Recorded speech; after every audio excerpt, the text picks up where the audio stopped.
A 2016 report found that 48% of Americans are low and or deficient in magnesium. And hopefully, we need magnesium for sleep, for stress, for brain function, for hormonal production. Every hormone in your body needs magnesium, and we got 48% of adults that are deficient in it. I'm going to take a little segue here for a moment. When you think about the hormonal mess that we're in right now, when you think about the women that are suffering through menopause, where in the conversation is that you are magnesium deficient? Because 48% of you are. So how do we bring magnesium back? Well, we can do it through supplementation, but we can also do it through dark chocolate. But the fun thing about magnesium is it's not just brain function, it's not just hormone production, but it also plays a central role in lymphatic drainage. So remember, I just want to keep bringing you back to how this body, this miraculous body of yours works. But the lymph is how we drain the bad stuff away from important organs. So like we have lymph in a lot of lymph tissue in our neck so that our brain can detox. We've got lymph coming out of our liver that goes into our gut. We've got lymph all throughout our gut. We have lymph. You can often feel the lymph nodes going down to your lower extremities.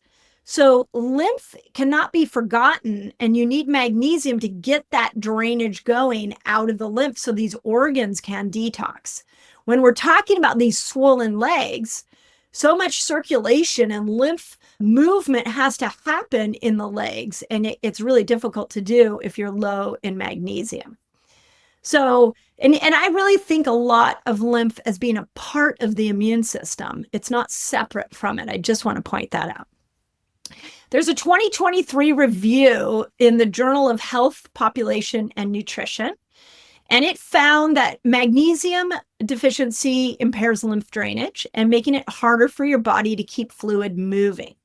So I'm thinking as I'm bringing this to you all, how many of you have been on like a plane and all of a sudden a long flight and you feel like your legs get swollen? Sometimes mine do. And when we see studies like this, where a magnesium deficiency can impair that circulation, what about taking some magnesium before you get on a flight? Or better yet, have some dark chocolate. And when we eat dark chocolate, I'm not talking about the sugary processed chocolate. I'm talking about the dark, like 70, 80%. It's going to be a little bitter. Like you wouldn't be able to eat a whole bar of dark chocolate. So 1 single ounce of dark chocolate contains 65 milligrams of magnesium, which is a lot. This is why we are such fans of chocolate. You think we're fans of chocolate because of how it tastes, but we're fans of chocolate because of the magnesium punch it can give you. I also just want to point out that it is not lost on me that we as women crave chocolate before our periods. And you need magnesium to make progesterone.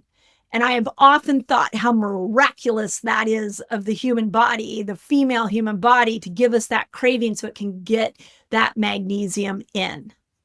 The other thing about dark chocolate, I'm just off on dark chocolate because I like it, is that you also get a lot of flavonoids and other antioxidants, which are really good for brain function, gut health, inflammation. This is why I'm always going to recommend to you all that you do food first, supplement second. When we look at this metabolic switch that I've been teaching you in Fast Like a Girl and Eat Like a Girl, when we look at this metabolic switch going from sugar burner to fat burner, what I'm really saying to you in the most basic way, the most simple way as I can, is what you eat matters and when you eat matters.